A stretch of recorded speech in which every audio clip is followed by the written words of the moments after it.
single word, the power of a single expression to really emphasize and really make a great deal of difference to a point. The American journalist Amy Goodman said, "Go to where the silence is and say something." Mr. Toastmaster, fellow Toastmasters, and welcome guests. We love a quote. We love a quote at Toastmasters, don't we? Being able to offer a pithy quote to really emphasise and encapsulate a point we want to make to make our speech better.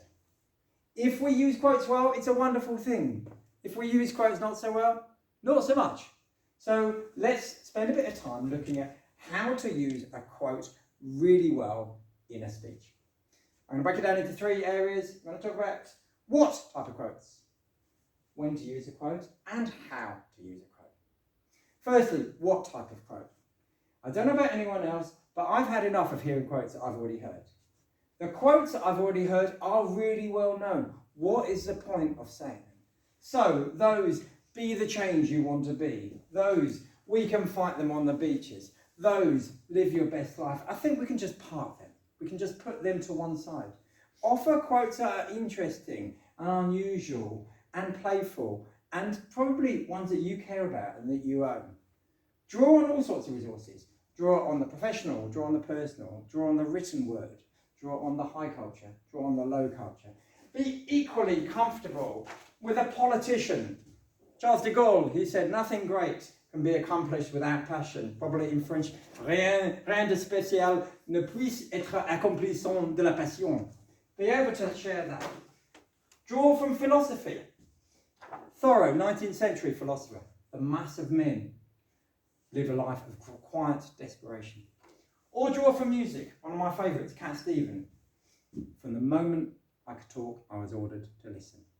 There's power in these quotes, right? Draw on really good, powerful quotes. So that's the type of quotes. And linking the what to the when.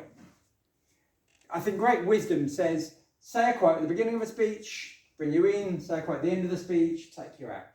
I think of it more as like an introducer to an idea and a consolidator of an idea.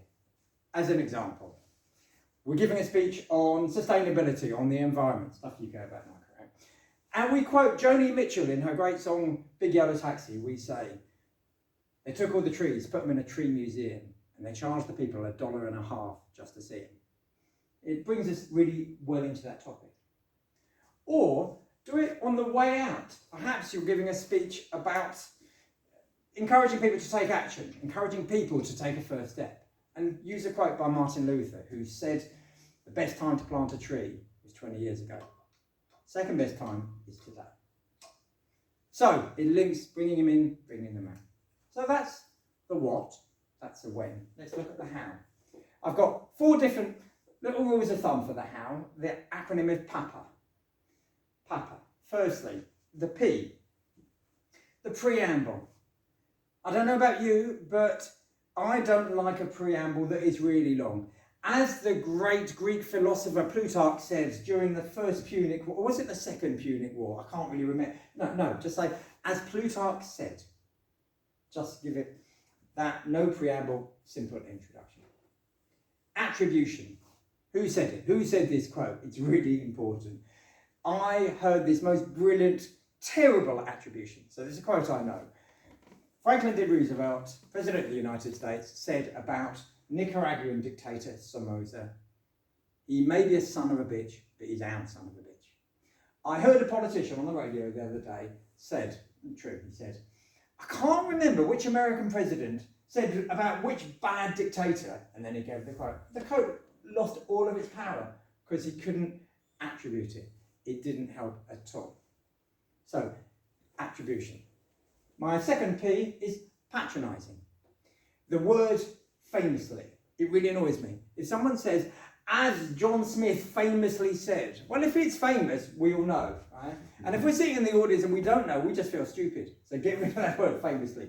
It's not needed. And the last one is accuracy. If you can ever give a quote, get it right. I heard someone say this is true.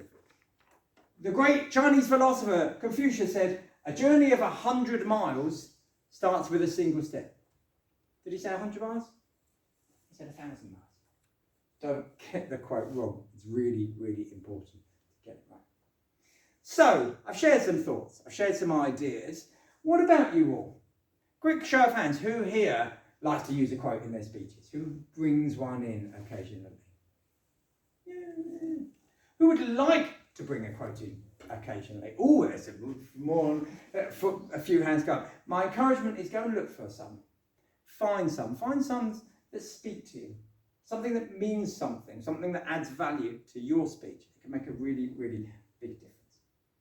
And of course, I'm going to leave us all with a quote that speaks to us all. Every single person, as we all know, who walked through this door to come into a Toastmaster meeting has to challenge themselves. Has to, as the hackneyed expression goes, step out of their comfort zone. And one of my favourite quotes about this, John Berryman said, "We must travel it in the direction of our fear." So, keep travelling, keep working on our quotes, and keep speaking. It's so nice.